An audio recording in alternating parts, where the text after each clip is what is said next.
In this video, I will tell you about 5 must-see art spaces in the United States, and one of them, the last one, will be the secret one that you should know and visit.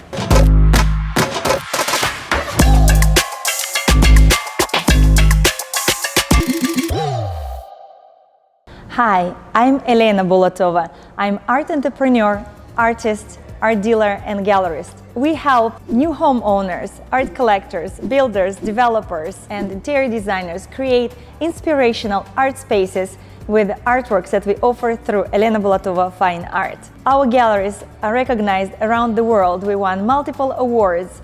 We featured in top Netflix and Hollywood shows. We have shipped artwork worldwide and sold more than $10 million worth of art in our galleries.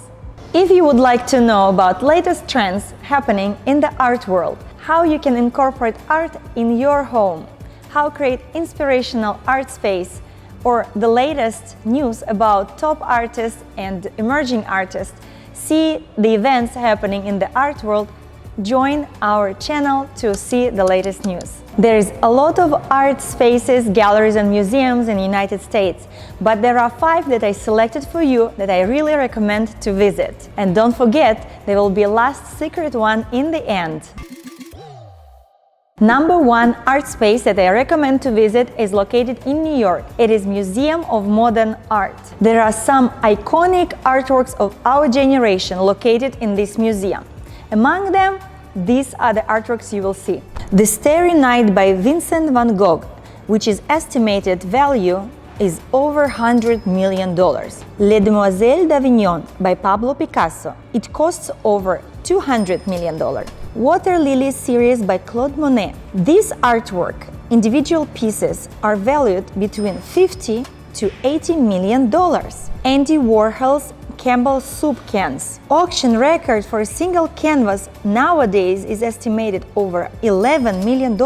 And of course, Jackson Pollock work 1, number 31 from 1950. This artwork was sold for approximately $200 million in a private sale. Interesting details about MoMA include that this was the first museum in the United States that created a curatorial department dedicated to architecture and design. In 2010, MoMA got itself into controversy, removing a video art piece featuring Jesus covered in ants. The museum hosts annually charity event Garden of the Party, inviting a lot of celebrities and raising millions for education and museum needs. When you go to MoMA, there is not only art on display, it's a very interactive museum. There are tons of workshops or film screenings where you can really immerse yourself in the world of contemporary art. Me personally, I was in this museum many times and I really love it. I really try to go there each time I am in New York. Don't miss this New York gem on your next visit to the city. Another significant art space that you should definitely visit is the Whitney Museum of American Art. If MoMA features diversity of artists, in Whitney Museum you will see specifically American artists.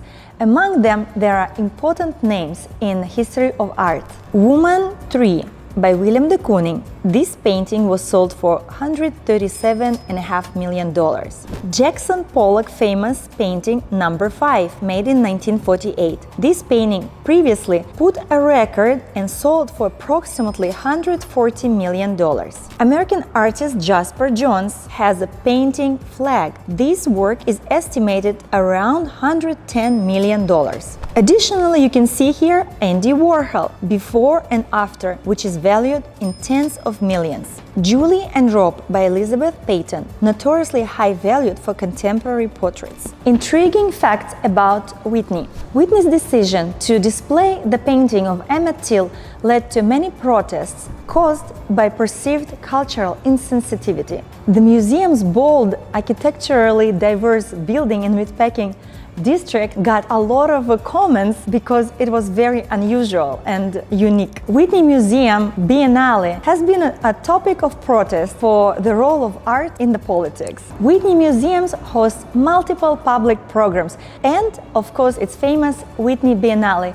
Once in 2 years, it showcases very many emerging American artists. I visited Whitney Museum when it just launched its new asymmetrical building, and I just love it. I feel if the museum brings the latest or most important art pieces, why not to make the building stand out from regular architecture?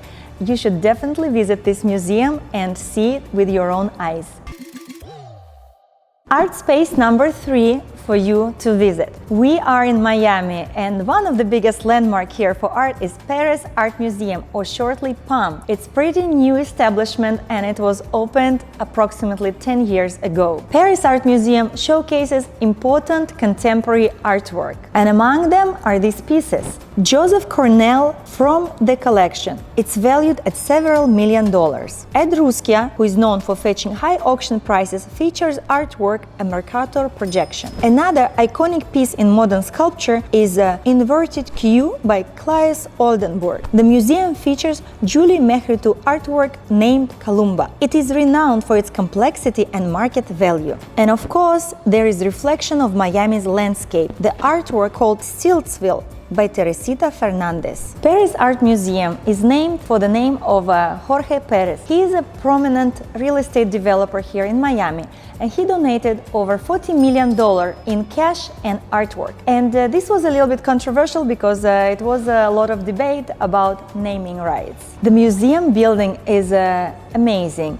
But when it was under construction, there was a lot of debates as well about using county funds to build this building and public funds allocation. PAMM Museum has a lot of public programming. It's very interesting to visit. Actually, they even have a family day when they allow free visit for the whole family. I went there with my kids, and initially I thought maybe it will be too complex for them, but it was so many immersive exhibits with 3D, with mirrors, with the clouds, cutting-edge art that's also very interactive. Even my kids under 5 years old really enjoyed this visit. The Broad in LA features some of my favorite artists. Let's check out who you can see. One can see Balloon Dog in Blue by Jeff Koons with estimated value around $58 million.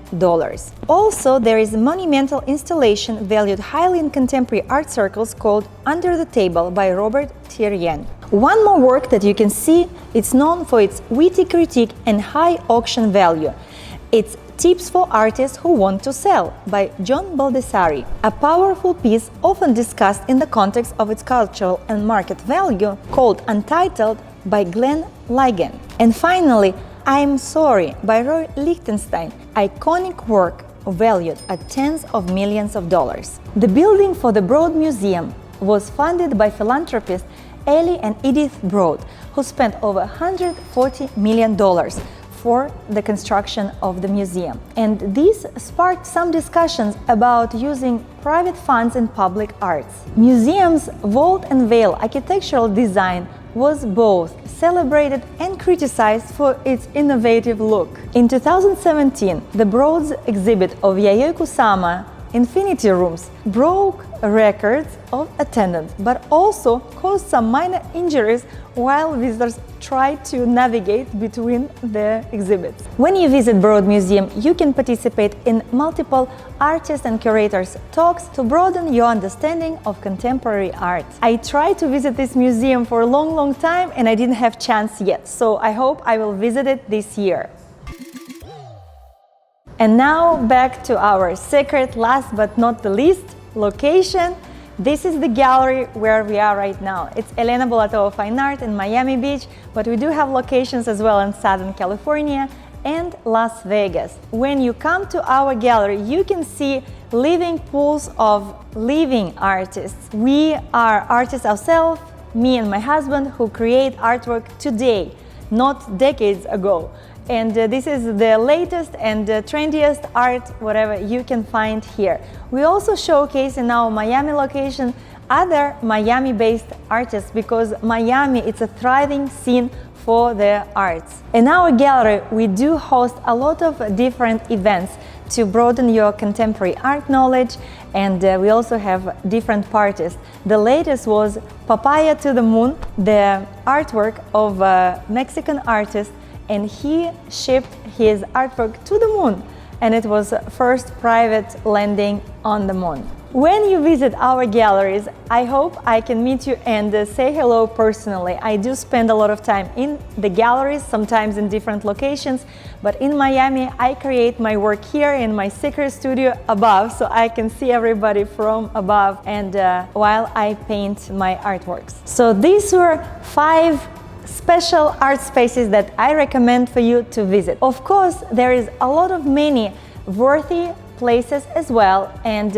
I just urge you to be involved more in contemporary art, because art uplifts our life. It takes you away from routine of daily life and brings fun. If you have any comments or questions, ask about art below. I'm happy to have you here. Thank you for watching and see you next time. Bye.